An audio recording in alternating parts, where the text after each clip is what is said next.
ये भी ध्यान रखना है कि किसी को दोबारा मिलना रहता है तो दरबार में उसकी व्यवस्था है टोकन की, ताकि किसी का आप संपर्क करेंगे। इस समय बहुत फ्रॉड तमाम गुरु बन के बैठ गए पूरे देश में, दरबार के नाम पे दुकानें खोल के आप भ्रमित होते हैं और वहाँ फंस जाते हैं आप।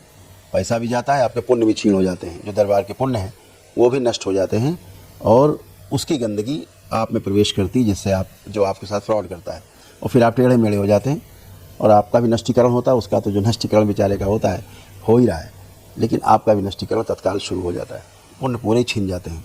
ऐसे तमाम लोग गुरु बन के सक्रिय हो गए हैं। तो अभी गुरु शब्द का अर्थ नहीं पता पूरी तरह, लेकिन सक्रिय हैं। तो सभी लोग सावधान रहें, असल की ही नकल होती है। इस दरबार ने किसी को भी कोई अनुमति नहीं दी है कि वो किसी की कोई चिकित्सा कर सके। इस बात का हमेशा ध्यान रखना है।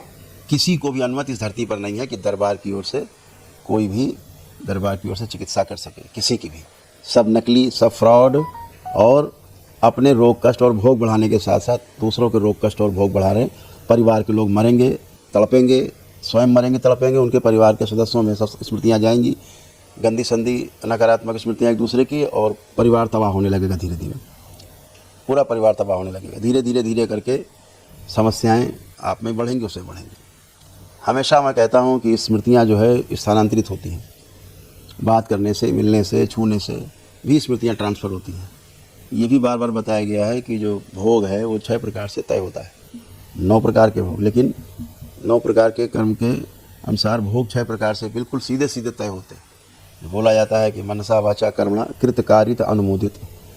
तमाम लोग इस तरह के जो लोग सोचने मात्र से भोग तय होने लगते हैं, भोग बनने लगते हैं, और किसी को करने से, हाँ बहुत अच्छा कर रहे हो, बहुत अच्छा कर रहे हो, या शामिल होने से भी भोग बनते हैं। इस बात को ध्यान रखो। दरबार इसको शुरू से कहता चला आ रहा है। तंत्र दीक्षा में तमाम ऐसे भक्त हैं जो भ्रमित हैं। मैं बार बार कहता हूँ शक्ति सबके पास है जो दरबार से जुड़े हुए लोग हैं, लेकिन उस शक्ति का अभी सदुपयोग करने का आपका समय नहीं आया है। शक्ति को सदुपयोग करने के लिए पहले सुरक्षा की आवश्यकता होती है। आपके पास तलवार है लेकिन ढाल नहीं है, आप कहीं के नहीं, कहीं कोई युद्ध नहीं जीत सकते आप, सिवाय आपकी मृत्यु तय है। तो शक्ति होना अलग इश्यू है, बचाव के लिए होना दूसरी बात है। तो इन सब चीज़ों को ध्यान में रखते हुए दरबार ने ना तो किसी को कोई अनुमति दी है कि कोई किसी की चिकित्सा करे, और ना ही ये अनुमति दी है कि वो कोई दरबार लगा के खोल के बैठ जाए, दुकान लगा के।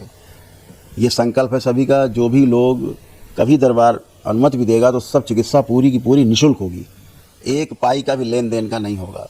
जितने भी दरबार के भक्त, इनका संकल्प है